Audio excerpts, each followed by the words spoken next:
Terres et vignes de l'Aube avec la Chambre d'agriculture de l'Aube. Rassemblés pour innover.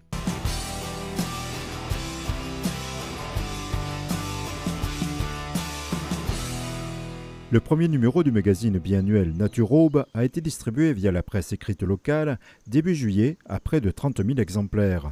À l'intérieur, 4 partenaires en contact permanent avec la nature rendent compte de quelques-unes de leurs actions en faveur de la biodiversité, de la plantation de haies à la régulation des moustiques. Un ingénieur qui travaille depuis 2 ans, qui fait toutes les vallées de la Seine, de l'Aube, pas à pas, pour repérer tous les gîtes larvaires, recreuser un tout petit peu un chemin pour faire couler l'eau.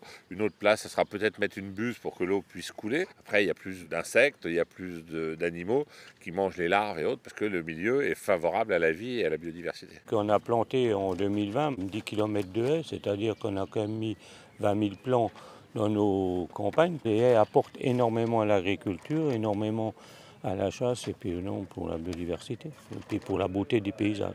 Gratuit, Nature Aube est également disponible en ligne ou en version papier auprès des 4 fondateurs de ce magazine. L'objectif vise à lutter contre les idées reçues sur le fonctionnement des exploitants, à l'instar de la gestion forestière. Parce qu'il y a toujours des images un peu d'épinal sur on coupe trop, on ne respecte pas l'environnement, on ne respecte pas les forêts. Alors que, honnêtement, c'est vraiment un travail au quotidien. Quand on coupe un arbre, c'est la catastrophe. En fin de compte, ce n'est pas une catastrophe si le fait de couper un arbre va permettre les 4-5 autres plus jeunes de se développer. On ne met plus une seule essence avec des variétés résistantes, plus résistantes, etc., à la sécheresse ou aux insectes. On arrête de plus en plus les coupes à ras pour laisser de l'ombrage. On essaye aussi de préserver la nidification. Et ce n'est pas un problème de couper, à partir du moment où il y a un suivi, une régénération et un travail qui se fait sur le temps.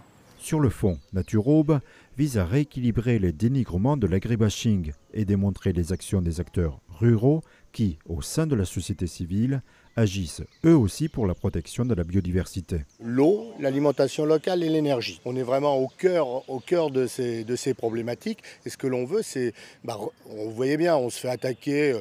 Alors les gens veulent de l'énergie verte, de l'énergie propre, mais ils ne veulent pas de la méthanisation, ils ne veulent pas du photovoltaïque, ils ne veulent pas de l'éolien. Il y a beaucoup de non-sens dans ce que l'on entend.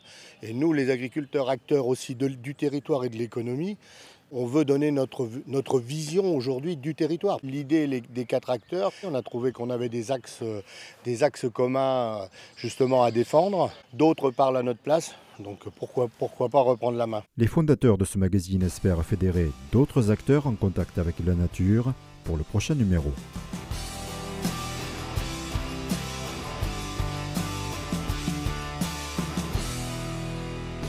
Terres et vignes de l'Aube avec la Chambre d'agriculture de l'Aube. Rassemblés pour innover.